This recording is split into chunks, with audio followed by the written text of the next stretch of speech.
Imagine करें कि आप पूरे 72 दिनों तक प्लेन क्रैश में एक ऐसी जगह में फंस जाएं जहां चारों तरफ बर्फ ही बर्फ हो, न कोई इंसान, न कोई मदद और न खाने पीने को कुछ हो। बस चारों तरफ आपको अपनी मौत का साया नजर आए, लेकिन तभी आपके साथ कुछ ऐसा हो जाए जिसकी आपने बिल्कुल उम्मीद नहीं की हो। कहानी की शुरुआत होती है 13 अक्टूबर 1972 में, जब एक रग्बी टीम अपना फाइनल मैच खेलने अमेरिका से चिले जा रही थी। ये एक नॉर्मल फ्लाइट थी और जहाज के अंदर बैठे सभी प्लेयर्स बहुत खुश थे, क्योंकि उनमें से कई लोग पहली बार प्लेन में ट्रैवल कर रहे थे और ये सभी पहली बार अपनी कंट्री से बाहर किसी दूसरी कंट्री जा रहे थे। कुछ प्लेयर्स के साथ उनके फैमिली मेंबर्स भी थे जो अपने बच्चों को गेम में सपोर्ट करने के लिए उनके साथ जा रहे थे। प्लेन के टेक ऑफ करने के बाद जब वह एंडीज माउंटेन से होकर चिले की तरफ बढ़ने लगा, उस वक्त तक सब कुछ नॉर्मल चल रहा था। अंदर बैठे सभी प्लेयर्स बहुत खुश थे और विंडो सीट से बर्फीले पहाड़ों का नजारा देख रहे थे, लेकिन उन्हें पता नहीं था कि कुछ मिनट बाद उनके साथ कुछ ऐसा होने वाला है जिसके बारे में सोचने से भी डर लगता है। कुछ देर बाद अचानक मौसम खराब हो जाता है। एक बहुत ही तेज बर्फ का तूफान आ जाता है जिससे जहाज तेजी से झटके खाने लगता है। झटके लगने की वजह से सभी पैसेंजर्स घबरा जाते हैं, लेकिन अंदर बैठा एक पैसेंजर बताता है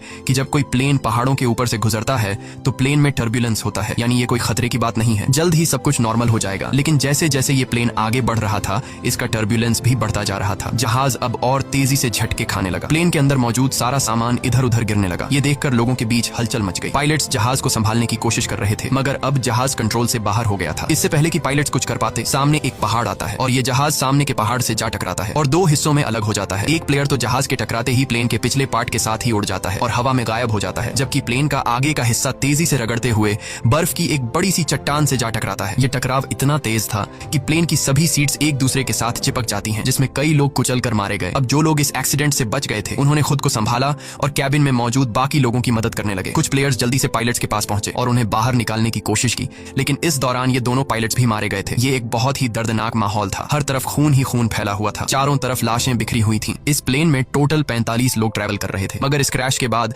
18 लोगों की जान चली गई और सिर्फ 27 लोग जिंदा बचे। अब चूंकि इस जहाज ने शाम को टेक ऑफ किया था, इसलिए थोड़ी देर में ही रात हो गई। बाहर का टेम्परेचर तेजी से गिरने लगा। ठंड इतनी ज्यादा हो चुकी थी कि वो लोग बर्दाश्त नहीं कर पा रहे थे। अब ठंड से बचने के लिए ये लोग वहां पर मौजूद सामान और डेड बॉडीज का इस्तेमाल करके प्लेन के सभी होल्स को बंद कर देते हैं, ताकि बाहर की ठंडी हवा अंदर ना आ सके। और ये सभी लोग ठंड से बचने के लिए एक दूसरे के साथ चिपक कर बैठ गए। इन सभी की हालत काफी खराब थी। ये अभी भी काफी गहरे सदमे में थे, क्योंकि उन्हें समझ आ चुका था कि ये लोग अब नहीं बच पाएंगे। खैर, जैसे तैसे करके इन लोगों ने रात गुजारी। जब सुबह धूप निकली तो उन्होंने देखा कि 4-5 और लोग ठंड की वजह से मर गए हैं। लेकिन अच्छी बात यह थी कि अब तूफान रुक चुका था। बाहर का मौसम नॉर्मल हो चुका था। जब ये लोग प्लेन से बाहर आए तो उन्हें दूर दूर तक चारों तरफ सफेद बर्फ के अलावा और कुछ भी नहीं दिखाई दिया। अब इन लोगों को जल्द से जल्द इस जगह से निकलना होगा, क्योंकि ये लोग यहाँ ज्यादा दिन तक जिंदा नहीं रह पाएंगे। इनके आसपास न तो कोई घर था, न ही कोई जानवर और न ही कोई पेड़ पौधे जिनसे ये लोग सरवाइव कर सकें। अब सबसे पहले इन लोगों ने प्लेन की सीट्स को बाहर निकाला ताकि प्लेन के अंदर सभी के सोने की जगह बन सके।